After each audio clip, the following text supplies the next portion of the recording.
بتدور على جهاز يتابع صحتك ولياقتك البدنية من غير بقى شاشة تشتتك وتقعد تقلب فيها وبتاع، فممكن يكون جوجل فيت بيت اير معمول مخصوص ليه. لكن هل فعلا تستحق؟ هل دقة القياسات كويسة؟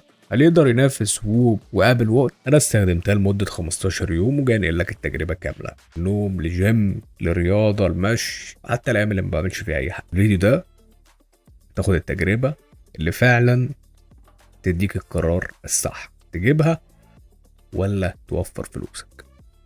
جوجل فيت بيت اير. طبعا اول حاجة انت هتلاحظها ان الجهاز خفيف جدا، صغير جدا، حجمه يعني قد عقلة الصباع. طبعا الجهاز ما فيهوش شاشة، انت بتضغط هنا فبتعرف البطارية، دي اكتر حاجة انت ممكن تعملها. تضغط هنا يبدأ ينور، ما بينورش ليه؟ ما تنور يا معلم. اصل طالما يعني طالما انت قول السؤال تاني. طبعا ان هي نازلة عشان تنافس ووب بكل حاجة، وبيحتاج اشتراك شهري. خلينا نبدأ بمميزات الجهاز ده، وهي ان هو خفيف جدا، انت مش هتحس انك اصلا لابسه. الجهاز ممكن تنساه في ايدك، هو بس لو حد بص عليك وانت لابسه. ما بعرفش ليه كل ما اعدي الاقي حد بيبص عليا، يبص ايه اللي انت لابسه ده، انت تنفع تفجرنا ولا ايه؟ مش عارف. بتلاقي الناس دايما بصالك، فانت بتعرف انا لا ايه ده اللي انا لابسه. وطبعا بتفتكر انك لابسه لما تحتاج انك تخش بالموبايل بتاعك عليه عشان تعرف الدنيا.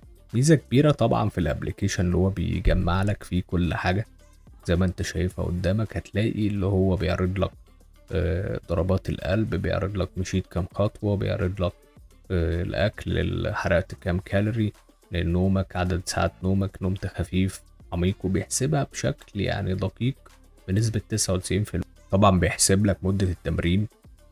لو انت ما دخلتش على الابليكيشن، ضغطت اللي انا بتمرن جري، بتمرن سباحة، بتمرن اي حاجة، هو لوحده هتلاقيه بيقول لك انا شايف انك من الوقت ده للوقت ده انت بتعمل رياضة، فايه الرياضة اللي انت بتعملها، فانت بتحدد له نوع الرياضة بس.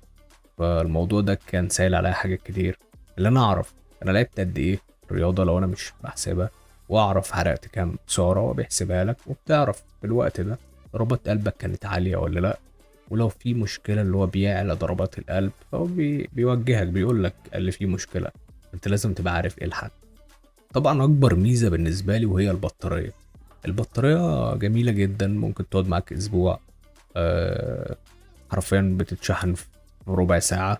ده كان اللي بالنسبة لي جامد قوي، انك تحطها في الشاحن تروح تعمل حاجة وترجع اتشحنت 100%. خلاص. الاي اي كوتشنج ده لازم يتظبط بعد كده. هو لسه لحد دلوقتي على امريكا تقريبا بس، مش شغال في مصر، مش شغال في دول كتير، هو لسه لحد دلوقتي في امريكا بس اللي شغال. حتى لو جربت تعمل في بي ان، لازم الاكونت بتاعك بتاع جوجل يبقى في امريكا عشان تشغله. طبعا لازم تبقى مشترك في جوجل برو عشان تبدا تستخدم اي اي كوتشنج.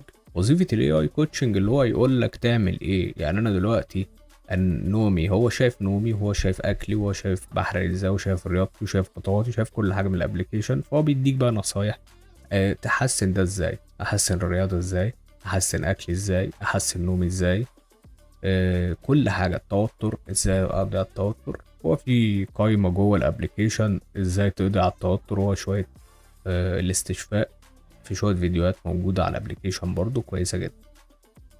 اول حاجه هنقولها وهي ان الاي اي كوتشنج مش موجود في مصر لحد دلوقتي. معذورين، ممكن عشان بيتا، ممكن عشان لسه جديد، بس دي مشكله بالنسبه لي. الاي اي كوتشنج انا محتاجه. اول عيب اللي هو مفيش شاشه تقدر تتابع بيها الموضوع، او شاشه تلمح بس ايه اللي بيحصل، او حتى ضربات القلب تبقى ظاهره بشكل معين.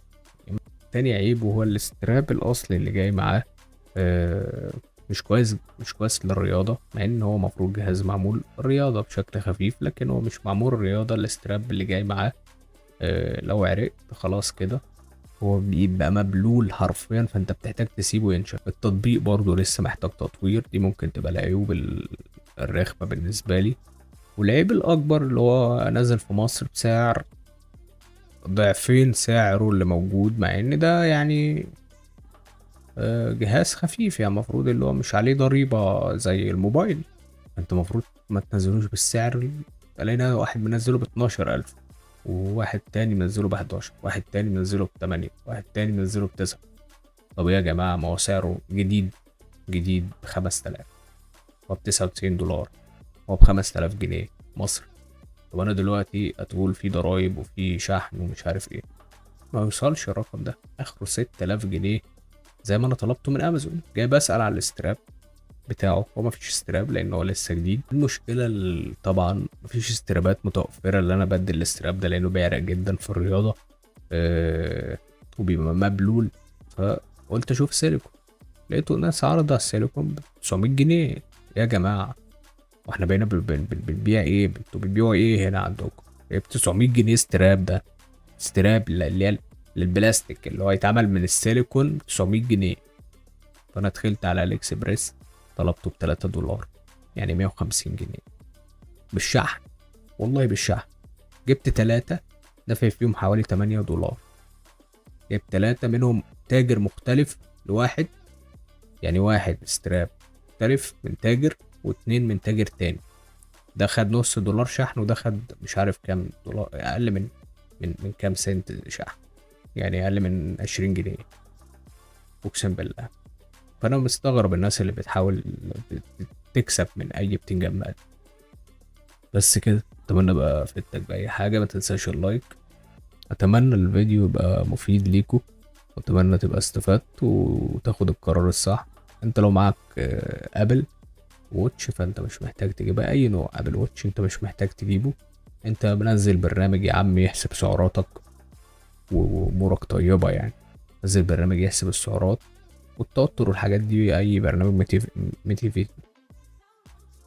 والتوتر والحاجات دي، اي برنامج ميتيفيشن ميتيفي ميتيفيشن ميتيديشن ميتيديشن ميديتيشن. اي برنامج ميديتيشن تقدر تعمل عليه القصة دي و... وبس وفرت هنقول 10,000 جنيه عشان السوق المصري الغريب ده. بس كده، فأتمنى تبقوا استفدتوا مني بأي معلومة، وأتمنى يومكم يبقى جميل وجمعة مباركة عليكم، لأن النهاردة الجمعة 24. سلام عليكم.